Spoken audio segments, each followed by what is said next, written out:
अस्सलाम वालेकुम। आज हम शुरू करने लगे हैं माइक्रो का चैप्टर नंबर 2। इससे पिछली वीडियो में हमने चैप्टर नंबर 1 कवर कर लिया है। तो हम हर चैप्टर के बेसिक पॉइंट्स देख रहे हैं जो आपको चैप्टर के अंदर बताए हुए हैं, बिकॉज़ हर कोई जो है वो बुक रीडिंग नहीं कर सकता और आपके पास कुछ चैप्टर्स लेंथी भी होते हैं।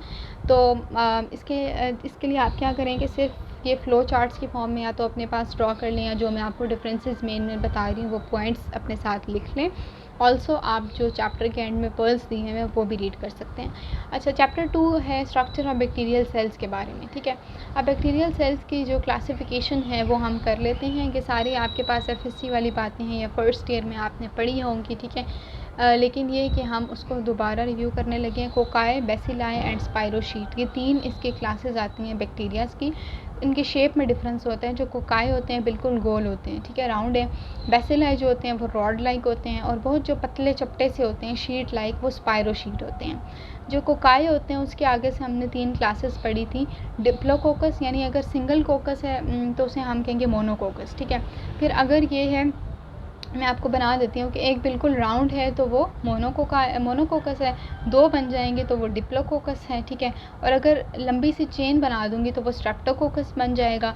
और अगर मैं क्लस्टर बना दूँ, ठीक है, एक 3D क्लस्टर बना दूँ एक ग्रेप्स की तरह का, 3D नहीं है, 8 फिगर्ड स्ट्रक्चर होता है। ठीक है, ग्रेप्स की तरह का क्लस्टर, उसको स्टेफिलोकोकस कहते हैं। ठीक है, तो ये आपको नाम पता होने चाहिए। फिर बेसिलाई आपके पास रॉड लाइक होता है, इस तरह से लंबा सा। ठीक है, अब ये रॉड लाइक अगर सिंगल होगा तो मोनोबैसिलस, अगर डबल है तो डिप्लोबैसिलस, और अगर कोकोबैसिलस ये होता है कि वो राउंड और रॉड मिक्स शेप होती है। ठीक है, मतलब कुछ इस तरह की शेप होती है कि ना आप उसको राउंड कह सकते हैं ना रॉड कह सकते हैं, इसलिए उसको कोकोबैसिलस कहते हैं, लेकिन डालते उसको बैसिलस की कैटेगरी में। स्पाइरोशीट जो है वो स्पाइरल होते हैं। उसके बाद आ जाते हैं बैक्टीरिया के क्लासिफिकेशन, जो हम ग्राम स्टेनिंग की बेसिस पे, वो जो क्लासिफिकेशन है वो शेप की बेसिस पे थी। अब ग्राम स्टेनिंग की बेसिस पे बैक्टीरिया की 2 क्लासिफिकेशन है। Either bacteria will be gram positive और ग्राम नेगेटिव। ग्राम पॉजिटिव जो होते हैं उनकी पेप्टिडोग्लाइकन की जो एक लेयर होती है, वो पेप्टिडोग्लाइकन क्या होता है कि इसमें अमाइनो शुगर्स होती हैं और प्रोटीन्स होती हैं, और पॉलीसेकेराइड, इसका पूरा एक कॉम्प्लेक्स होता है जो कि उनकी सेल वॉल में पड़ा हुआ होता है। ठीक है, इसकी बड़ी अच्छी फिगर आएगी, आपकी माइक्रो की किताब में भी है, वरना एफएससी की बुक में भी बड़ी अच्छी फिगर्स हैं। तो पेप्टिडोग्लाइकन आपको उसमें बड़ा अच्छा सा बना के दिखाया है। पेप्टिडोग्लाइकन की काफ़ी थिक लेयर होती है ग्राम पॉजिटिव में, और नेगेटिव में थिन होती है। इसमें पेरीप्लाज्मिक स्पेस एब्सेंट होती है। ठीक है, ग्राम नेगेटिव में पेरीप्लाज्मिक स्पेस होती है। अच्छा, अब पेरीप्लाज्मिक स्पेस जो है वो बड़ी इंपॉर्टेंट इसलिए है because it is the site for beta lactamases. Beta lactamases आपके पास एंजाइम्स होते हैं, वहाँ पे ये प्रेजेंट होते हैं पेरीप्लाज्मिक स्पेस के अंदर, और ये एंजाइम्स क्या करते हैं, डिफरेंट एंटीबायोटिक्स के अगेंस्ट रेजिस्टेंस क्रिएट करते हैं। ग्राम पॉजिटिव में एंडोटॉक्सिन नहीं होता, ग्राम नेगेटिव में एंडोटॉक्सिन होता है। ग्राम पॉजिटिव में टिकोइक एसिड और लिपोटिकोइक एसिड होते हैं जो कि इन्फ्लेमेशन करते हैं और सेप्टिक शॉक की कंडीशन प्रोड्यूस करते हैं, जबकि ग्राम नेगेटिव में लाइपोपॉलीसेकेराइड, प्रोटीन्स एंड फॉस्फोलिपिड्स होते हैं।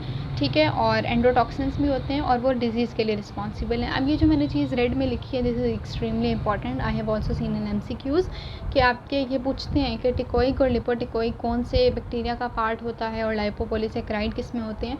तो ये चीज़ आप रट लें कि टिकोइक और लिपोटिकोइक ग्राम पॉजिटिव में होते हैं, और lipopolysaccharide, proteins, phospholipids gram negative में होते हैं। अच्छा, आगे इस चैप्टर पे आ जाते हैं। तो आपको बताया हुआ जी cell wall of acid fast bacteria. जो एसिड फास्ट बैक्टीरिया होते हैं उनकी सेल वॉल के बारे में है कि it resist decolouration after staining with carbol fuchsin. ठीक है, जैसे नोकार्डिया, स्टेनॉइड्स हैं, कुछ एसिड फास्ट बेसिलाई होते हैं आपके पास।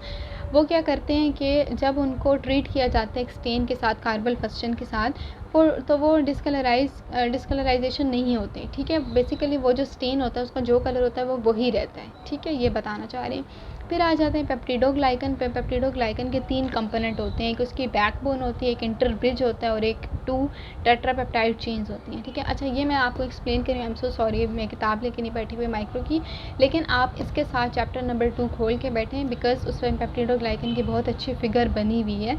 तो ये जो मैं एक्सप्लेन कर रही हूँ, बैकबोन, इंटरब्रिज, के सब लेबल हुआ है, तो आप साथ साथ वहाँ पर स्पॉट कर लें तो आपको आसानी होगी।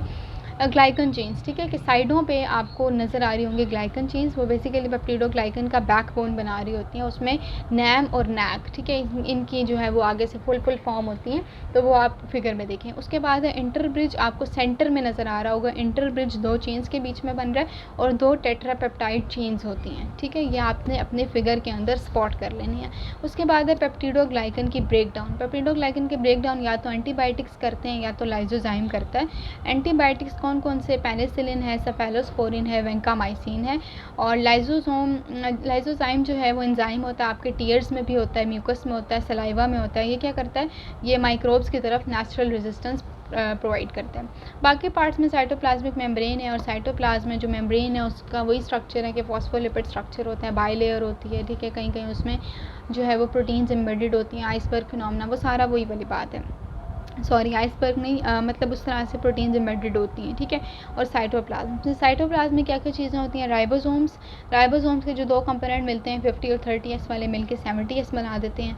ग्रेन्यूल्स की बात करते हैं तो इसमें क्या होता है कि जो ग्रेन्यूल्स होते हैं वो इसके हाई एनर्जी को स्टोर करते हैं, ठीक है, उनमें बहुत एनर्जी होती है। इसके अलावा आपके पास अच्छा, इसके अलावा मेटाक्रोमेटिक ग्रेन्यूल्स, ठीक है, ख़ास किस्म के ग्रेन्यूल्स हैं जो सिर्फ आपके पास कॉर्नियोबैक्टीरियम डिप्थेरिया में होते हैं, ठीक है। फिर न्यूक्लियोइड की बात करते हैं तो उसमें इंट्रॉन्स नहीं होते, और न्यूक्लियोइड सर्कुलर भी हो सकता है, लीनियर भी। प्लाज्मिड में आ जाते हैं, ट्रांसमिट भी हो सकता है, आगे नॉन ट्रांसमिट वाला भी हो सकता है। और प्लाज्मिड के क्या क्या काम है? एंटीबायोटिक रेजिस्टेंस है, एक्सोटॉक्सिन प्रोड्यूस करता है, पिल्लाई है इसमें, और रेजिस्टेंस टू रेडिएशंस, ठीक है। और फिर ट्रांसपोजन्स, ये सारे कंपोनेंट साइटोप्लाज्म में हैं। ट्रांसपोजन्स क्या होते हैं? They are present between DNA, ठीक है, डीएनए के बीच में होते हैं, और इन ट्रांसपोजन्स को जंपिंग जीन कहते हैं। बेसिकली इनका काम क्या है? ये 2 किस्म के होते हैं। ट्रांसपोजिशन का जो प्रोसेस होता है वो या तो रेप्लिकेटिव होता है या तो डायरेक्ट होता है। रेप्लिकेटिव ये है कि आपके डीएनए रेप्लिकेट हुआ और जीन्स ट्रांसफ़र हो गई, ठीक है, उसको हम कहते हैं कि रेप्लिकेटिव प्रोसेस। और डायरेक्ट में ये होता है एक्सीजन एंड देन इंसर्शन, यानी कि डीएनए का थोड़ा सा पार्ट कटा और वो फिर दूसरे पार्ट में जाके इंसर्ट हो गया, तो उसको हम डायरेक्ट ट्रांसपोजिशन कहते हैं। ट्रांसपोजन्स की 4 डोमेन्स होती हैं और उनका काम ये होता है कि वो एंटीबायोटिक रेजिस्टेंस को ट्रांसफ़र करते हैं, ठीक है। उसके बाद आ जाते हैं स्ट्रक्चर आउटसाइड सेल वॉल, थोड़ा सा लंबा है चैप्टर ये। सेल वॉल के बाहर क्या क्या होता है? कैप्सूल, फ्लैजिला, पिल्लाई, ठीक है, ग्लाइकोकेलिक्स। अब जो कैप्सूल होती है वो विरुलेंस कॉज करती है, और कैप्सूल एक चीज़ कैप्सूल होती है, एक स्लाइम होती है, यहाँ पे मेंशन तो नहीं है, लेकिन कैप्सूल टाइटली अटैच होता है बैक्टीरिया से, जबकि स्लाइम लूजली होता है, ये डिफरेंस होता है। और कैप्सूल जो है, swelling of capsule in presence of homologous antibiotics. अच्छा, अभी देखो आपके पास ये होता है कि कैप्सूल की जब भी हम कोई वो देते हैं एंटीबॉडीज़ जो उसके अगेंस्ट होंगी, बैक्टीरिया के अगेंस्ट एंटीबॉडीज़ प्रोड्यूस होंगी, तो क्या होता है कि आपका जो कैप्सूल है वो स्वेल कर जाता है, उसका क्वेलिंग रिएक्शन कहते हैं, ठीक है। क्वेलिंग रिएक्शन कैप्सुलेटेड पैथोजेंस के लिए पॉजिटिव होता है। फिर इसमें एंटीजन और एडहेरेंस, ये भी इसके फीचर्स हैं, ठीक है। फ्लैजिला क्या करती है? कीमोटैक्सिस, मतलब केमिकल्स की तरफ जो मूवमेंट होती है। इसमें कोकाई नॉन मोटाइल होते हैं, स्टेरशिया कोलाई, प्रोटियस एंड सैल्मोनेला ये मोटाइल होते हैं। उसके बाद आ जाते हैं पिल्लाई, जिसमें फिम्ब्रियाई भी कहते हैं। पिल्लाई आपके अटैचमेंट में भी हेल्प करते हैं, और कॉन्जुगेशन जो एक प्रोसेस है कि transfer of genetic material from one bacteria to other, उसमें भी काम करते हैं। ग्लाइकोकीलिक्स जो है वो पॉलीसेकेराइड है, ठीक है, और आपका विरुलेंस कॉज करती है। स्पोर्स इसमें होते हैं बैक्टीरियाज में, they are highly resistant towards heat से ख़त्म नहीं होते spores do not kill by boiling, ठीक है।